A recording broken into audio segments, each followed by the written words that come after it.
ضرورت اس بات کی ہے کہ لو جہاد کی آڑ کے اندر جو قانون پاس کیا گیا، اور آپ دیکھ رہے ہیں کہ کئی ہندو تنظیموں کی طرف سے یہ اعلان کیا جا رہا ہے کہ اتنی ہزار عورتیں ہمارے جو ہے وہ کنٹیکٹ کے اندر ہیں، جلدی ان کو ہم ہندو بنا کر کے انہیں ہم جو ہے وہ باقاعدہ ان کے ساتھ میں نکاح کرنے والے ہیں۔ کئی تنظیموں نے اعلان کیا کہ اگر کوئی کسی مسلمان عورت کو کافرہ بنا کر کے اسے اپنے نکاح میں لاتا ہے تو اسے اتنے لاکھ کا انعام دیا جائے گا۔ عزیزان مکرم، کیا یہ باتیں ہماری آنکھیں کھولنے کے لیے کافی نہیں ہے؟ آج ہمیں بہت زیادہ گہرائی کے ساتھ میں اپنے معاشرے اور اپنی سوسائٹی کا جائزہ لینے کی ضرورت ہے، اور خاص طور سے اپنے گھر کے اندر جوان ہونے والی بچیوں کا ہمیں بڑا بھرپور طریقے سے جائزہ لینا ہے۔ آج کئی ایسی رپورٹیں سامنے آ رہی ہیں جس سے یہ پتہ چل رہا ہے کہ آج شدت پسند تنظیموں کی طرف سے باقاعدہ فنڈنگ دے کر کے مسلم عورتوں کو اپنے عشق کے جال میں پھنسا کر کے انہیں مرتد بنانے کی کوشش کی جا رہی ہے، اور اس کے لیے بڑے بڑے انعامات رکھے جا رہے ہیں۔ اور اس حوالے سے جو چیزیں ہمارے سامنے آئیں اس سے یہ پتا چلتا ہے کہ خاص طور سے کالج کے اندر پڑھنے والی لڑکیاں، ان کا بالکل سافٹ ٹارگیٹ ہے، وہ انہیں بڑی آسانی کے ساتھ میں ورگلا دیتے ہیں۔ اور اس حوالے سے آپ دیکھیں گے تو کبھی جو ہے وہ لیکچر کا نوٹس دے کر کے انہیں جو ہے وہ اپنے جال میں پھنسا لیا جاتا ہے، کبھی دھیرے دھیرے دوستی بڑھائی جاتی ہے، پھر پکنک کے بہانے انہیں گھمانے کے لیے لے کے جایا جاتا ہے، اور پھر وہ شدت پسند تنظیمیں انہیں بڑے بڑے اموال سپلائی کر کے انہیں کافرہ بنانے کا سامان فراہم کرتی ہے۔ اور ایسی بھی رپورٹیں سامنے آئیں جس سے یہ پتا چلتا ہے کہ ٹیوشن کے اندر پڑھنے والی ہماری جوان لڑکیاں ٹیوشن کے اندر ان کے ہاتھوں میں پڑ جاتی ہیں، اور اس کے بعد میں اپنا ایمان کا سودا کرنے پہ مجبور ہو جاتی ہے۔ یہ ایک بڑی لمبی کہانی ہے، اس مختصر سے وقت کے اندر اسے مکمل تو نہیں چھیڑا جا سکتا، بس آپ اتنا سمجھ لیں کہ کبھی بڑے بڑے گفٹ دے کر کے، کبھی بڑے بڑے قیمتی موبائل دے کر کے، کبھی پکنک کے بہانے انہیں گھما کر لے جا کر، کبھی ٹیوشن پڑھانے کے بہانے، اور کبھی کالج کے اندر ان سے دوستی بنا کر کے انہیں اپنا ٹارگیٹ بنایا جاتا ہے۔ پھر جب شادی کی بات آتی ہے تو پہلے انہیں اپنا مذہب بدلنے کے لیے کہا جاتا ہے، اور پھر مذہب بدلنے کے بعد میں اگر وہ لڑکی ان کے ساتھ میں رہ بھی لیتی ہے تو سال دو سال کے بعد میں اسے کنارے کر دیا جاتا ہے۔ اب جو عورت اپنا مذہب چھوڑ کر کے غیر کے ساتھ میں جو ہے وہ کورٹ میرج کر کے جا چکی ہے، پھر معاشرہ اسے دوبارہ کبھی قبول نہیں کرتا، اس بچی کی زندگی خراب ہوتی ہے، اور پھر اس کا پورا خاندان ہمیشہ کے لیے جو ہے وہ بدنما داغ اپنے چہرے پر لے کر کے ڈپریشن کا شکار ہو جاتا ہے۔ لہذا اس سے پہلے کہ ایسے حالات ہمارے ساتھ میں پیش آئیں، ہمیں اپنے آپ کو سنبھالنا ہوگا، اس کے لیے ہمیں جو ہے وہ بہت کچھ کرنا ہوگا۔ اور اس وقت میں سب سے بڑی اہم بات آپ سے یہ عرض کروں گا کہ ایسی جو لڑکیاں غیروں کا جو ٹارگیٹ بنتی ہیں، اس کے اندر ایک بڑی وجہ یہ ہے کہ ہم اپنے بچوں اور بچیوں کی شادی کے اندر بڑی تاخیر کرتے ہیں۔ آج اگر آپ اپنے معاشرے کا جائزہ لیں گے تو آپ دیکھیں کہ بچہ جو ہے وہ 20-22 سال تک جو ہے وہ تعلیم کے اندر لگا رہتا ہے، اس کے بعد میں جب تعلیم سے چھٹکارا پاتا ہے تو پھر 3-4 سال جاب کی تلاش میں رہتا ہے، اور جب شادی کی بات آتی ہے تو والدین کہتے ہیں ابھی تو بچہ ہے، اور اس کے بعد میں جب بچے کی عمر 30 سال کی ہو جاتی ہے اور بچہ جب ڈھلنا شروع ہو جاتا ہے تب جا کر کے اس کے لیے پھر دلہن کی تلاش شروع ہوتی ہے، اور جب دلہن تلاش کی جاتی ہے تو ایسا لگتا ہے بات کڑوی ہے لیکن سچی ہے، ایسا محسوس ہوتا ہے کہ دلہن کو نہیں تلاش کیا جا رہا بلکہ جائز اور مال و دولت کی تلاش جاری ہے، کہاں پہ زیادہ مال مل جائے گا، کہاں پہ بڑا جائز مل جائے گا، اور اسی انتظار کے اندر بچہ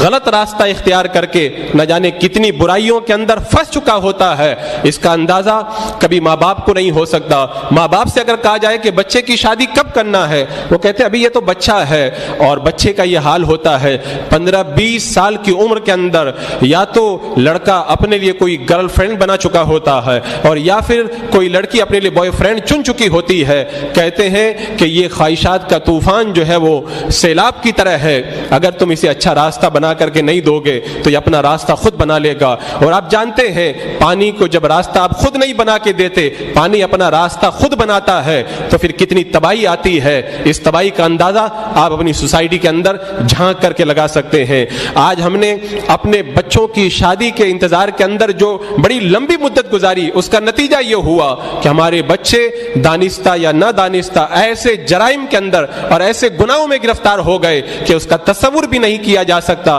میرے آقا صلی اللہ تعالی علیہ وسلم نے بہت پہلے اس حقیقت سے پردہ اٹھایا تھا، اور میرے آقا نے فرمایا تھا اگر تمہیں دیندار رشتہ مل رہا ہو، اگر اچھے اخلاق والا رشتہ مل رہا ہو اور پھر تم شادی میں تاخیر کرو تو پھر ایسا فساد ہوگا، بہت بڑا فتنہ زمین کے اندر پیدا ہوگا۔ اللہ اکبر۔ لڑکا اور لڑکی جب ہو گئے مکمل 15 سال کے تو اب شریعت کی نظر کے اندر وہ بالغ ہے، اور لڑکا اور لڑکی جب بالغ ہو جاتے ہیں تو ایک فطرت ہے انسان کی، خواہشات کا ایک طوفان ان کے دل کے اندر امڑتا ہے، اور پھر وہ رفتہ رفتہ اگر اس کو صحیح راستہ نہ دیا جائے تو انہیں گناہوں کی طرف لے کر کے جاتا ہے۔ لہذا جتنا جلد ہو سکے ہمیں رشتہ کر دینا چاہیے۔ اور آج جو یہ ارتداد کا فتنہ پھیلا ہوا ہے جس کو میں نے آج کا اپنا عنوان بنایا تھا، اسے آپ معمولی نہ سمجھیں۔ اگر ہم نے شادی کے اندر تاخیر کی اپنے بچوں کی تو پھر یہ بھی ایک راستہ نکلے گا کہ غیر مسلم تنظیموں کی طرف سے ان کے جو نوجوان مسلم لڑکیوں کو پھنسانے کے لیے آج فنڈنگ کے ذریعے میدان میں اترے ہوئے ہیں، آپ کی بچی اگر ان کے ہاتھوں میں پڑ گئی، اور بہت سارے آج تو راستے ہیں، کالج کے اندر ان کے ہاتھوں میں پڑ سکتی ہے، بازاروں میں پڑ سکتی ہے، اور اگر کہیں بھی نہ جائے تو انٹرنیٹ اور سوشل میڈیا آج ایک ایسا راستہ ہے جس راستے سے کتنی جوانیاں تباہ ہو چکی ہیں۔ لہذا آج ہمیں ضرورت اس بات کی ہے کہ اس مسئلے کے اوپر بڑی سنجیدگی سے ہم غور کریں، اور جہاں تک ہو سکے ہم جلد سے جلد اپنے بچے اور بچیوں کی شادی کی طرف توجہ دیں تاکہ ایک بڑے عظیم گناہ سے ہم اپنے آپ کو بچا سکیں۔ اور عزیزان مکرم، آج اس ایشو پر جو ہے وہ غور کرنے کی اس اعتبار سے بھی ضرورت ہے کہ ہمیں چاہیے کہ اپنی بچیوں کو ہم ایسی جگہ ٹیوشن کے لیے نہ بھیجیں جہاں پہ کوئی غیر محرم پڑھاتا ہو، وہ بھی ایک برائی کا راستہ کھلتا ہے۔ اور اگر ہماری بچی کہیں ٹیوشن جاتی ہے تو اس بات پر بھی نظر رکھیں کہ غیر لڑکوں سے تو ان کا کانٹیکٹ نہیں ہے۔ اور اسی طرح اگر آپ کی بچی اگر موبائل یوز کرتی ہے تو اس کی موبائل کی بھی نگرانی ہونی چاہیے کہ اس کا کانٹیکٹ کیسے لوگوں سے ہوتا ہے۔ اگر وہ سوشل میڈیا پہ ہے اور اسی طرح اگر اپنی پڑھائی کے لیے وہ انٹرنیٹ کو یوز کرتی ہے تو اس کے انٹرنیٹ کے بھی پوری نگرانی ہونا چاہیے۔ ان تمام چیزوں پر بڑی سنجیدگی سے غور کرنے کی ضرورت ہے۔ یہ طوفان ہے، اگر طوفان کی طرف اگر بروقت توجہ نہ دی جائے تو پھر وہ آبادیوں کو بہا کر کے لے جائے گا اور اس کا احساس بھی نہیں ہوگا۔ اس وقت جو رپورٹیں آ رہی ہیں اور جو آنکڑے آ رہے ہیں اس سے یہ پتہ چلتا ہے کہ ہمارے مہاراشٹر کے اندر ان چند مہینوں کے اندر سینکڑوں مسلمان لڑکیاں غیر مسلم مردوں سے شادی کر چکی ہیں اور اپنا مذہب تبدیل کر چکی ہے۔ یہ کوئی معمولی چیز نہیں ہے، ایک مسلمان کا دل اس سے لرز جانا چاہیے کہ ایمان کے بعد میں مرتد ہو جانا اور اپنے ایمان کو ترک کر کے کفر و شرک کے دلدل میں پھنس جانا، اس جرم کے اندر اگر ہماری لاپرواہی ہے تو جتنا گناہ اس لڑکی پر ہے اتنا ہی گناہ ہمارے سر بھی جائے گا۔ لہذا اس بات کی طرف بھی توجہ دی جائے اور اس حوالے سے جو بھی آپ تدبیریں کر سکتے ہیں وہ تدبیریں کریں۔ اپنے گھروں کا ماحول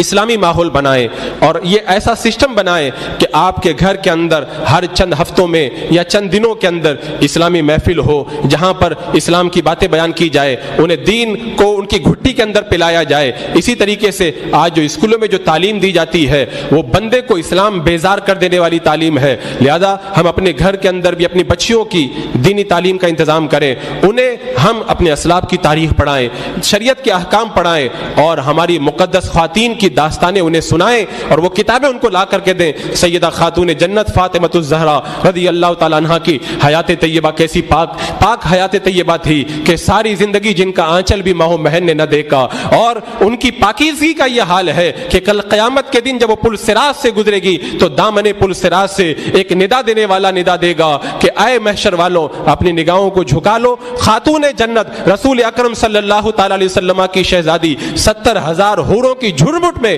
پل صراط کو پار کر کے جنت میں داخل ہونے والی ہے۔ انہیں سیدہ خاتون جنت کی سیرت بتائیں۔ سیدہ عائشہ صدیقہ رضی اللہ تعالیٰ عنہ جیسی پاک باز خاتون جن کی پاکی کی گواہی اللہ نے قرآن پاک میں خود سورہ نور کو نازل فرما کر کے دی، ان کی سیرت ان کو آپ بتائیں۔ ہمارے صحابہ کرام کی مقدس ازواج مطہرات اور مقدس صحابیات کی تاریخ ان کو بتائیں کہ انہوں نے کیسے کیسے کٹھن ماحول میں مشکل حالات میں کیسے اپنے پردوں کی حفاظت کی، کیسے اپنی عزتوں کی حفاظت کی۔ جب وہ اپنے اسلاف کی تاریخ پڑھیں گی تو ان کو پتہ چلے گا کہ ہم کیسی مقدس خواتین کے نقش قدم پہ چلنے کا جذبہ اپنے دل کے اندر رکھتی ہیں۔ وہ لوگ دائیں بائیں جھانک کے دیکھیں جن کے پاس کوئی آئیڈیل نہ ہو، جن کے پاس میں کوئی نمونہ نہ ہو، جن کے پاس میں کوئی اجالا نہ ہو، وہ گندگیوں کے ڈھیر میں جا کر کے پڑھیں۔ لیکن مسلمانوں کے پاس تو اتنا تابناک ماضی موجود ہے اور ہمارا گزرا ہوا ایسا روشن ماضی ہمارے سامنے موجود ہے کہ اگر کوئی مسلمان اس ماضی میں جھانک کے دیکھ لے تو دل کے اندر اجالے پیدا ہو جائیں۔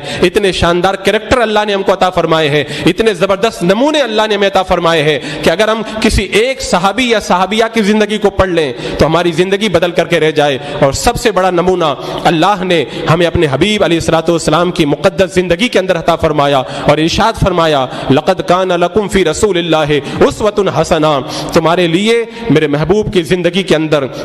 بہترین نمونہ ہے۔ اتنا پیارا نمونہ جس کو اللہ نے عطا فرمایا، اسے کیا ضرورت ہے دنیا کی مادیت کی اور گندگیوں کے اندر جھانک کر کے دیکھنے کی؟ ساری گندگیوں سے اجتناب کریں اور اپنی بچیوں کو دینی تعلیم کی طرف لائیں اور ان کی دینی تعلیم کا انتظام اپنے گھر کے اندر کریں، انہیں پردے کی تاکید کریں۔ آپ کی ذرہ برابر بھی جو